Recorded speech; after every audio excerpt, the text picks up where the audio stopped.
Appamada's programmes and facilities are supported through your generosity. Your support really does make a huge difference. You'll find a link for contributions on the website at appamada.org/contribute. Thank you so much.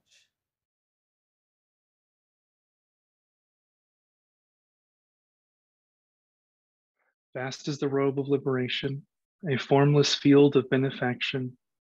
Wearing the universal teaching, I realize the one true nature, thus harmonizing all being.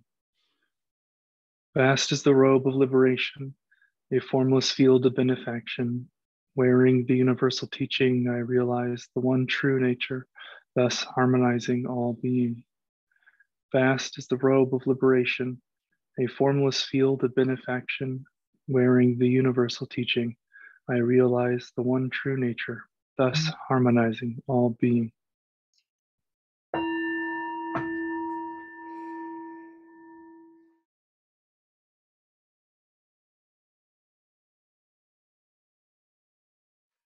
All right, so check in with everyone, see how everyone is doing. Who'd like to begin? Oh yeah, I can go first. I've just picked up my racket, so I'm kind of still sewing around the where am I up to? I'll have to look at it. Yeah, I've got one more line to sew on the back. Great. Along here, I've got this big long line to sew because I had a lot of trouble with stitching and getting them right, and yeah, and different days presenting different kind of sewing irregularities. Mm-hmm. So there's been kind of a lot of unpicking and back and forth in, but yeah, I'm on this last row now, so that's probably going to take me the class if it's going anything by the other rows. Well, I hope it's easy and fast and you have a question ready for me in 30 minutes. How about that? Oh yeah, that would be wonderful, wouldn't it? If not, that's okay. That's okay too. Thank you. All right. Who else? Well, I'll go. So I'm just pinning for the first line of this. Great. So yes, I wanted to really get that right, and yeah, I'm ready to start sewing that. Yeah, it looks good. What I saw was it looked very good. Neat. Thank you. Thanks, and John. even. Yeah. Claire? Oh, Yeah. yeah. Just unmuted myself. Sure. I think I'd sent you a picture of my. I'm attaching the straps. That's right. And you said you would show me a knot, so we'll perhaps have a chance to do that. And then I think what I'll do is I'll do a little bit of practice stitching, because it's a while since I've done the Namuke Butsu stitch, because you don't have to do it for a while, do you? You're doing running stitches and stuff. So I'll do that. But I would like to know the knotting process so that I can do it really neatly when I do it. Sure. Great. Thank you. Thank you.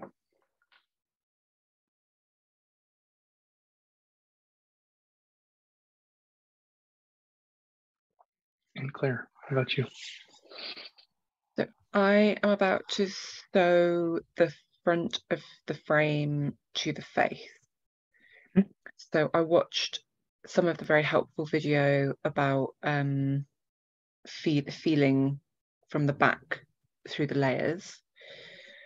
And so my only question is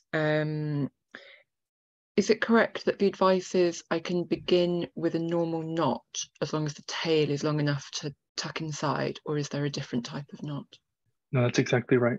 As long as you just tuck that, you've got I usually kill about that much, maybe 3 centimeters, and then just tuck that under.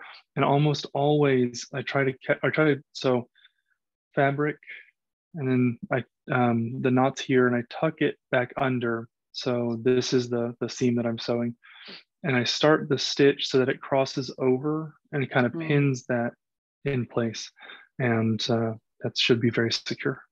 Lovely. And then I just go for length, and then when I run out of thread, knot it and start another bit of thread. That's right. I prefer, my what just makes sense to me, it does cause some headache because the thread can twist, because the Namokibutsu stitch is kind of a looping stitch. It's very easy to introduce more twist into it. What I usually do is I measure out 3 times the length of the whatever I'm about to sew, and then use that, and that should cover the entire way. When I get to the end, I finish the end. However, I know the woman, in the last few weeks, I studied with a woman who's like the preeminent American Suzuki Roshi sewing teacher. And she says she lets people just go, as long as you want, stop when you want to stop. She's easygoing on it. I asked her about my method, and she said, yes, if your sewers are comfortable, that is an easier or more straightforward method. And that's something that Blanche used to do, which is, I think, how it came to us, because we got ours from Blanche. So I think you have the option for whatever Lovely. helps you feel confident. Excellent, thank you. All right, well, Lynn, I will show that stitch then. Give me a moment to get it started and prepared, and then I can show.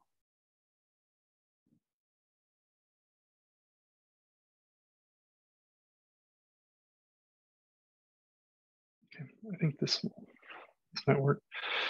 Okay, so the question that Lynn asked me about via email, when is attaching the straps to the face of the face and frame of the rakusu, so the final assembly before the pine needle stitch.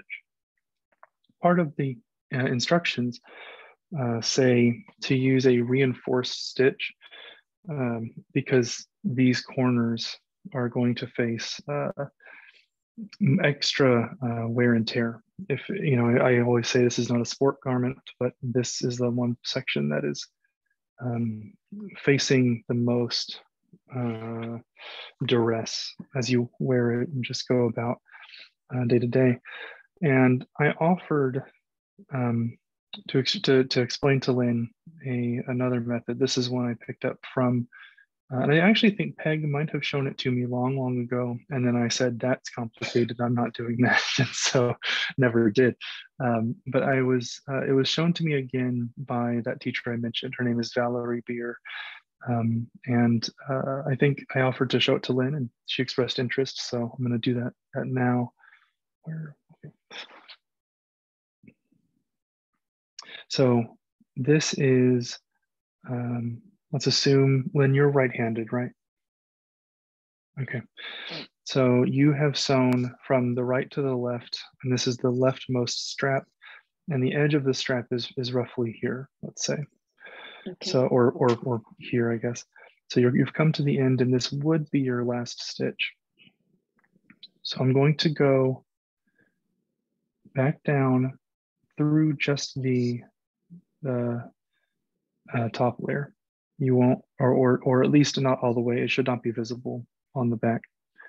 And you're going to go back, and I'm actually going to skip, instead of trying to loop and work my way back as Anne and I show it, I'm going to just sneak in the middle to do that same effect. And what I'm trying to do is I'm trying to use, where's the camera? Okay.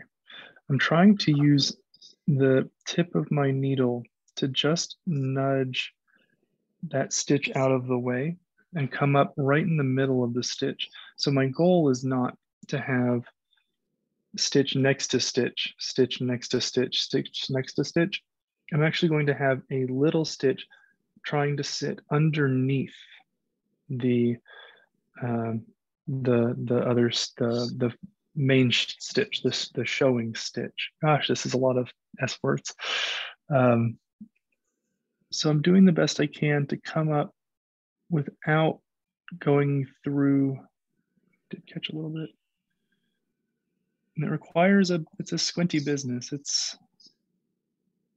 I think that's decent. So when I come up, I hope to see that I'm kind of deflecting the stitch, the original stitch. I'm hoping that I will see that it has kind of been nudged out of the way, and it looks like I kind of have. Yeah.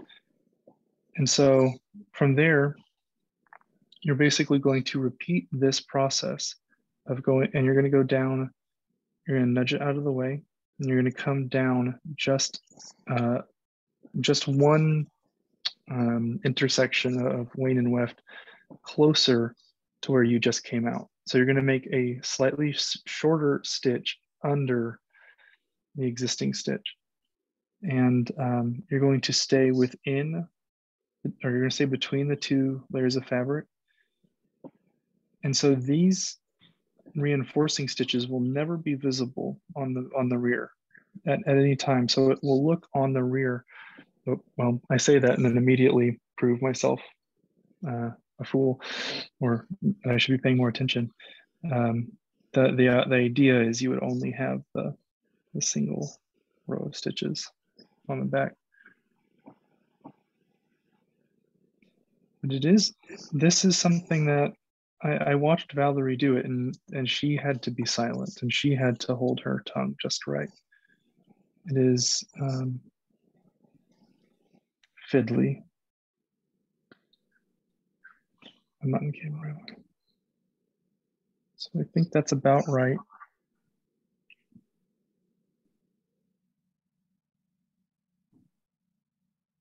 And so you can kind of see that when I pull this, it should just disappear beneath that stitch. So that's the idea.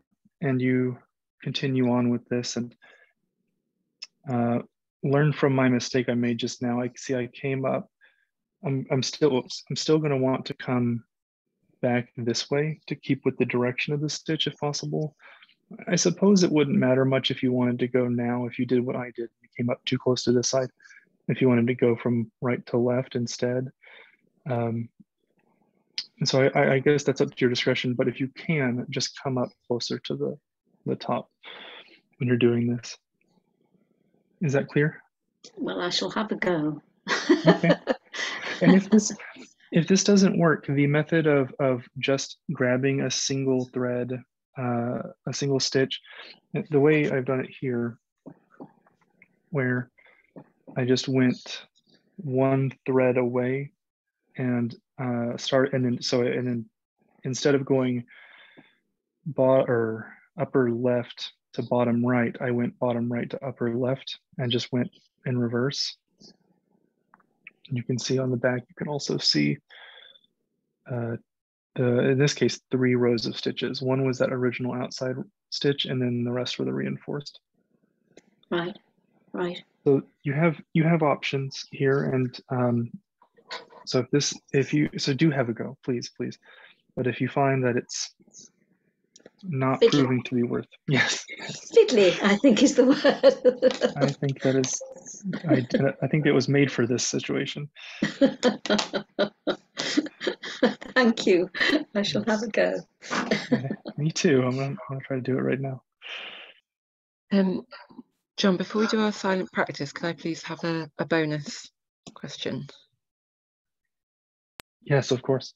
Thank you. So I've started, and my perfectionist part is up, and I just want to check with someone more objective. Sure. If this is acceptable. Okay. Yeah. Did I start a bit high? Should it be closer to the fold, the row? I would think it would be better to get closer to the row, or closer to the fold. Yeah. That's a would you reckon that's about 1.5 millimeters away? More. Okay. Yeah. Then I definitely think that this is a case where you're going to risk getting a fold or a crease or something where that lip wants to come up, especially if y'all have just where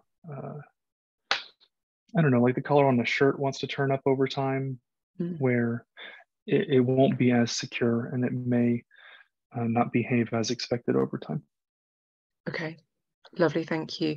And so I should try so that the bottom of each stitch is just like 1 mil from the crease, right?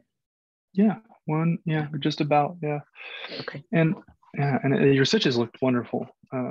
Just a hair high. Okay, thank you.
John, can I ask a question?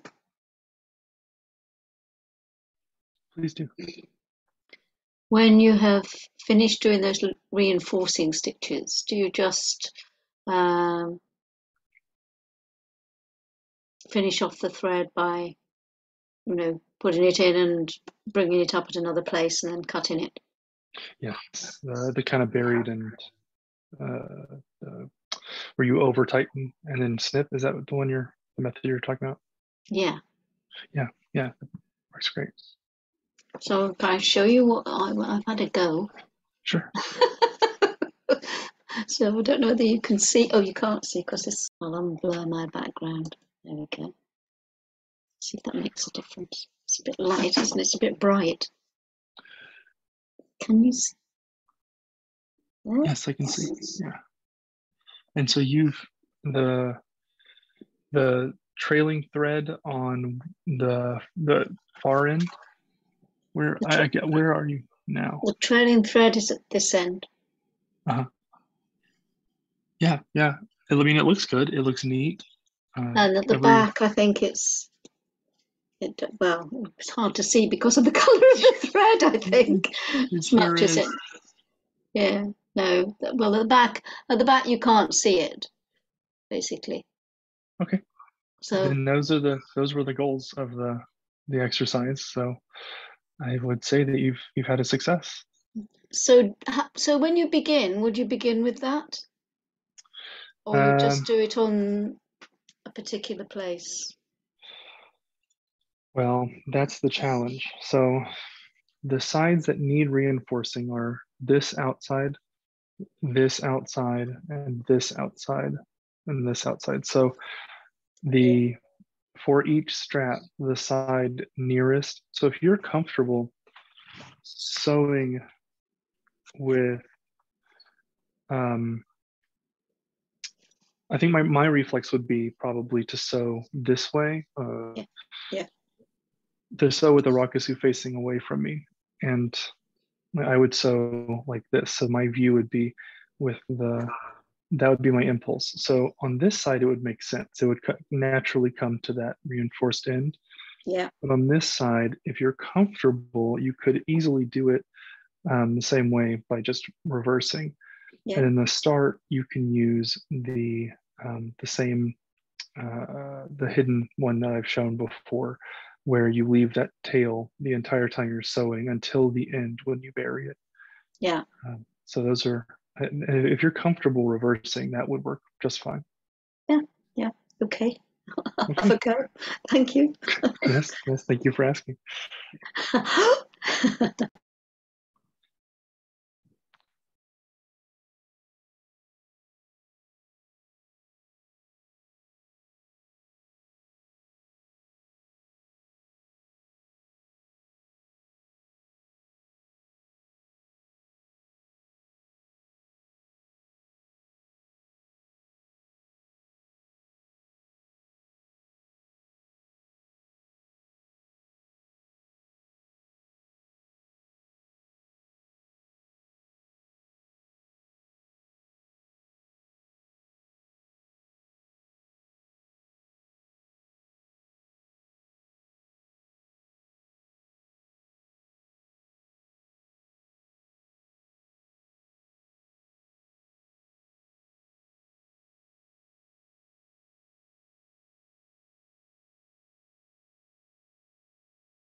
John,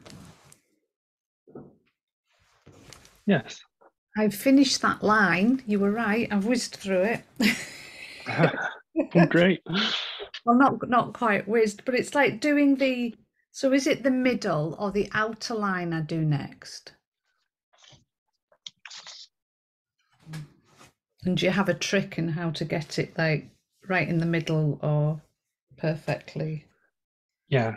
So you will actually be you'll be measuring and using a chalk line for the middle stitch. Let me check and confirm which one goes first. I'm pretty sure. Yeah. So it is what I thought. So you're sewing from the inside out. So the outside edge will be last. Let me share. So what you'll want to do, oh gosh, I need to figure out a better layout for these sessions where I can get enough table and get my camera in the right place. Okay. So let's use this. This is my bottom edge that you're looking at. It's facing away from me. Actually, let's turn it. Okay, so this is the bottom edge. And this is the edge I usually start with because it's a very visible and long edge. So little differences in angle will be most visible. Yeah. And what you'll want to do is you'll want to take a measuring tool, a ruler, and you'll want to measure from each corner first. Should we get this all on screen? So from each corner, measure and make, if you have a square, a plastic T-square, that'd be even better because then you can know that you're square to this line, as straight as that line may or may not be. And you can measure on one side.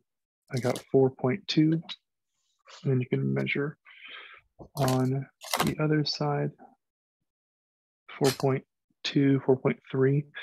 And once you know, if you know it's the same, then you can just mark a 2.1, still barely on screen, 2.1, 2.1, you can mark your 3 lines and then mark your full length. And I wish I could get this in camera for you. Yeah, I seem to have like a millimeter difference. That's definitely, mine does too, and that's totally acceptable. I think that's not so much that you will end up seeing a variation on this line. Yeah. So simply choose, let's say, I think if I were to choose, if I'm choosing right now, I'm inclined to say from the bottom edge, measure that half of the, so if you got 4.1 both times or 4.1 and 4.2, choose a number that is half of that, half the average or roughly half of one of the two, and measure out, make your 3 marks and then draw your long line. And you'll do this on all 4 sides. And what you might find that one of your sides is significantly narrower than the other. And in that case, or you'll find that it matches. So this is also 4.2, but up here it's 3.8 for some reason. If that happens, you'll need to, I skip that line. I go to the next corner. And then if this one ends up being 4.2 and 4.2, I draw that line. And then I simply connect the 2 lines. And the reason you do that is because if this is only 3.8 here and this is 4.2, that line is going to be, it may not connect in the corner where these 2 lines are coming together. Yeah. So a recap of what I've explained. So for each side, you're going to go and you're going to measure. You're going to see if it's the same all the way across. You're going to take half that measure and mark it in 3 places. You're going to draw your line. And you're going to do that for each side, going around. If you discover that one, and that could just be all there is to it. Each one could be super simple and you just go around and you're done. If one is very different, skip it and go to the next and see if that one is better or is more, is the same on both sides, and draw that line and then simply connect the dots on that side to make sure that they come together in the corner, as you can see here. Yeah, so kind of to making sure it's a perfect square, or looks like a perfect square going round. That they're just kind of almost like manipulating it a bit to make it perfect, like join corners. Absolutely, yeah. I mean, fabric is almost closer to fluid than it is solid in some ways. So it definitely is a little bit of easing and fudging involved. Yeah, I think mine's going to need a little bit of fudging. Well, that's okay. That's okay.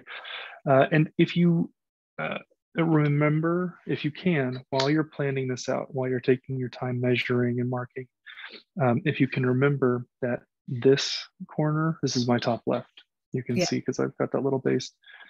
This top left corner and this top right corner, those will be hidden by straps. So if you need to swallow some variance somewhere, that's a good place to do it. Right, yeah, good thinking. Yeah, that's really helpful. That's really helpful. I can, it gives me a guide to begin. And you feel confident for at least starting the measuring process? Yeah, starting it, we'll see. Yes, check in if you're unsure of if you're at a decision point and you're unsure. Great, thank you very much. Yes, Thank you. of course.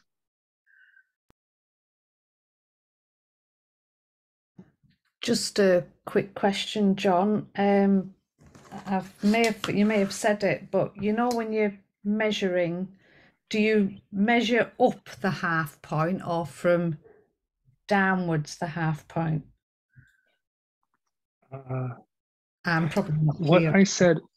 What I said when I was explaining it was from the outside in, that half point, and I'm wondering if that is still the best guidance. Because it could be on a slope, couldn't it, if you do it from the bottom, possibly? Say that again?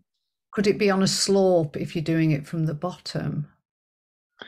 Well, it could be a slope from either side. It just depends on where you've introduced some variance. I think it is. I would say outside in. Yeah. Where is the first thing to try? But if you're facing obvious, that 3.8, 4.2, or something even more pronounced, 3.6 and 4.4, then maybe the guidance would change based on that circumstance. But I think that should work, and it appears to be what I've done here. Right, I'll give that a go. Okay. Let me know if you run into issues and you say, John, that didn't work at all. I will remain accountable to my decision. Right, thank you. But I'm sure I'll be accountable somewhere. Oh, goodness. We'll see. Hopefully no issues at all. Great, thank you. Mm-hmm.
John,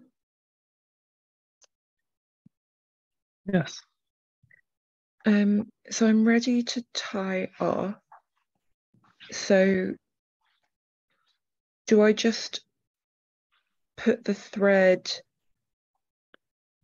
back down just through the frame and not catch any of the back, and then create a knot sort of just on the back of the frame? You're talking about ending, so you're attaching the frame to the face, right? Yes. Yeah. So this is the first time that you'll need that knotless finish for sure, I think. Aha, okay. Actually, you might have done it before now. I'm not going to stress myself on those details, but you will be doing the, so you'll be doing the, if this was your last stitch, you would be going in and trying to go through, like it was a tunnel of stitches for your needle, go through at least 3 or 4 of them just under the first layer of fabric, and then out, and then pull it over taut. Have I shown you this yet, Claire? I haven't seen that, no. Okay. Yeah, well, all right. Let me get 3 stitches in for 3 or 4. Okay. So I am here at your last stitch.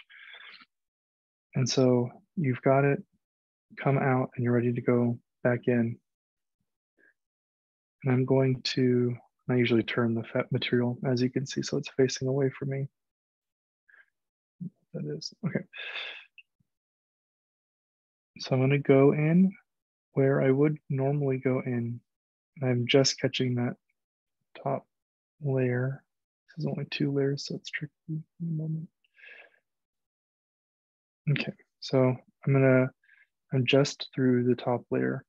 Where for you, you can go through more than just the top. It just simply should not be visible on the back. And I'm threading my needle between these stitches, as though each of the top layer stitches are a little target for me to well, thread my needle through.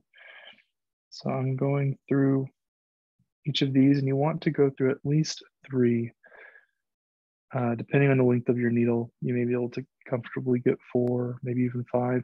Excuse me, John. So I'm Yes. watching. And when you say go through, so you're in between the 2 fabrics, right? That's right. And then you are by feel, you're going through the back parts of the stitch as you go through that little tunnel. Is that correct? So what I'm doing is I'm trying to, let me see if I can back my,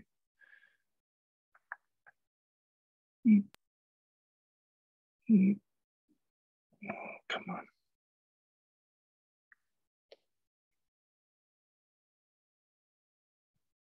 Okay, I don't know if I can do it. What I'm gonna, I'll do it, I'll show it again. So I go in where the thread, where the stitch will go in normally. And I'm using, let me see if I can get the light to show just right. So I'm using the tip of my needle and I'm kind of coming up. So just until it shows, like creates that little bulge. And I'm using that to guide me, and I'm inching my, and you can see now. So I'm pretty confident that that went through that stitch as though it were a little tunnel. Through the back part of the stitch. That's right. Yeah. Okay. Wow. And so, and you do that. Yeah. Like you said, Rosemary, it's only through you're not going all the way through to the back. Wow. So once you've got, but that is clear to you both. Okay. Yeah.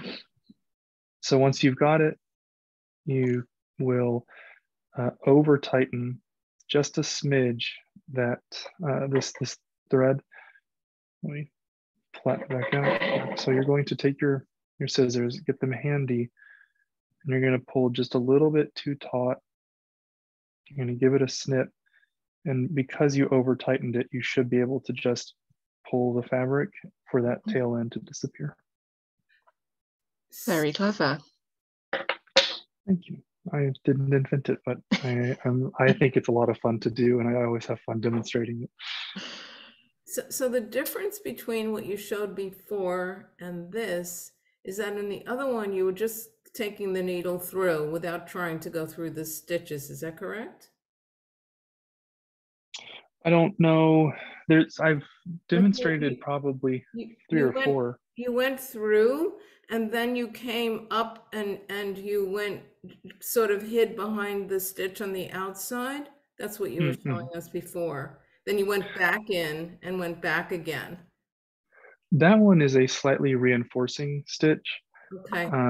You're actually you're reinforcing it from getting pulled out. So you're not reinforcing the two layers because you're not going through the back layer, but you are keeping it from getting pulled out. Whereas this one, you're relying on the friction of these three stitches against that thread to keep this one from getting pulled out. Got it. Okay. Okay. Yeah. So you were actually creating new stitches with this one. They were just small, hidden, and behind the others. This one, you're just tucking and hiding that tail. Right. Okay. Thank you. This is going to be great to have on tape. Thank you. Thank you both for your inquiry.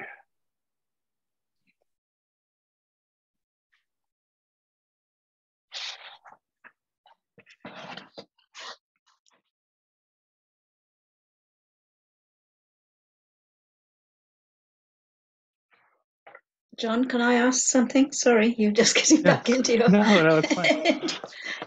Can you remind me what the back of yours looked like? Where you've sewn the... no, where you sewed on your Rakusu, where you sewed the attached to the... Yeah, I think I'm going to have to redo mine. It's getting it in line, isn't it? That I'm struggling with, is getting it exactly in line with the other one. So I'm going to have to redo it, I think. Is yours significantly lower? Well, I think it's doing a little diagonal, so I think I need to. Oh, okay. I think it's gone off at a little tangent on its own, so I'll have to redo it. To be honest, I think I actually marked this somehow. I think I remember using a chalk line for this step, and yes, I think I did that. You did that? I did a chalk line, but it's obviously not an effective chalk line because I've deviated from it, I think. So, I noticed on one of your sides, your basting was rather low. So maybe doing another line of basting higher up so that you'll have that as a point of reference to know, okay, my basting on the back, I can clearly see is almost a centimeter or half a centimeter from the edge. So on the front, you'll know that you should go however many millimeters above that. Oh, right. Okay. Yeah, that would be helpful. So it kind of gives me another line. Yeah, to kind of judge by. Exactly. Yes. Thank you. If at first.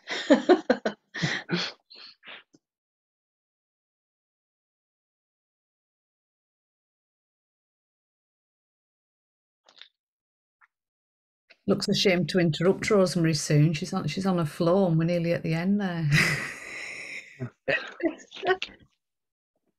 Hope you're muted, Rosemary. Doesn't mean that I've gotten that far, but one stitch at a time. That's it. That's it. Well, maybe you can take that flow with you, even if the meeting ends. You can continue on. Okay. Well, we have reached the top of the hour, so bow out briefly. Good. Thank you all for joining. It was good to see all of you, and I hope to see you again very soon, if not next week. Oh, thank you so much, John. Bye. And everybody. Thank you, John. Good to Thank see you, John. everybody. See you soon. Yes, of course. Bye. Bye. Thank you. See you all soon. Yep. Bye. See you soon.